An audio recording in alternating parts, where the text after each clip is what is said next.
यह कहानी एक मूवी की है जिसमें शुरुआत एक छोटे बच्चे से होती है जिसका नाम सैम होता है। सैम के माता पिता की मृत्यु हो चुकी होती है और वह अपनी दादी के साथ रहता है। सैम अपने माता पिता को बहुत याद करता है और उदास रहता है। उसकी दादी बहुत प्यार करने वाली और देखभाल करने वाली होती है और सैम का बहुत ख्याल रखती है।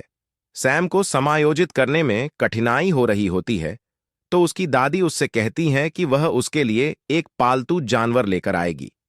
दादी एक छोटा माउस लेकर आती है जो सैम को बहुत पसंद आता है और वह उसके साथ अपना सारा समय बिताता है। एक दिन जब सैम और उसकी दादी शॉपिंग करने जाते हैं, सैम थोड़ी देर के लिए दादी से दूर हो जाता है और उसके पास एक अजीब सी लेडी आती है जो असल में एक चुड़ैल होती है। वह सैम को चॉकलेट देती है और उसे अपने नियंत्रण में करने की कोशिश करती है। तभी सैम की दादी आवाज लगाती है और सैम उनकी तरफ भागता है। चुड़ैल जल्दी से वहां से चली जाती है। सैम अपनी दादी को सब बताता है और दादी उससे कहती हैं कि वह चुड़ैल थी।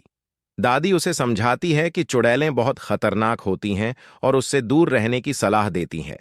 दादी उसे अपनी बचपन की कहानी सुनाती है कि कैसे एक चुड़ैल ने उसकी दोस्त को चॉकलेट खिलाकर उसे चिकन बना दिया था। सैम की दादी कहती हैं कि वे वहां से जल्दी निकल जाएंगे क्योंकि उनका घर चुड़ैलों की नजर में आ गया है। दादी और सैम एक 5 स्टार होटल में शिफ्ट हो जाते हैं जहां दादी के एक दोस्त शेफ और होटल के मैनेजर उनकी मदद करते हैं। लेकिन अजीब बात होती है कि वहां और भी चुड़ैलें आ जाती हैं और उनकी मीटिंग होती है।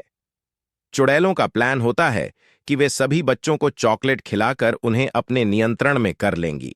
रात को जब सैम अपनी दादी से बात कर रहा होता है तो बाहर तूफान आ जाता है। सैम अपनी दादी से पूछता है कि चुड़ैलें कैसी दिखती हैं, तो दादी कहती हैं कि उनकी उंगलियां लंबी होती हैं, नाखून गंदे होते हैं और वे विग पहनती हैं। सुबह सैम अपने पालतू माउस के साथ खेलने जाता है और गलती से चुड़ैलों की मीटिंग देख लेता है। चुड़ैलें एक पोषण के बारे में बात कर रही होती हैं जो बच्चों को जानवरों में बदल सकता है। सैम चुड़ैलों से बचने की कोशिश करता है, लेकिन चुड़ैलें उसे पकड़ लेती हैं और उसे भी चूहा बना देती हैं। अब सैम और 2 और छोटे चूहे मिलकर चुड़ैलों से बदला लेने की प्लानिंग करते हैं। दादी उनकी मदद करती हैं और एक दिन किचन में पोषण को चुड़ैलों के सूप में मिला देती हैं। जब चुड़ैलें वह सूप पीती हैं तो सब चूहे बन जाती हैं। आखिरकार सैम और उसके नए दोस्त खुश होते हैं और वे सब अपनी दा के साथ वापस घर आ जाते हैं। सैम अब अपनी नई जिंदगी को एंजॉय करता है और दादी भी उनके साथ खुश रहती हैं। मूवी की हैप्पी एंडिंग होती है और सब खुश हो जाते हैं।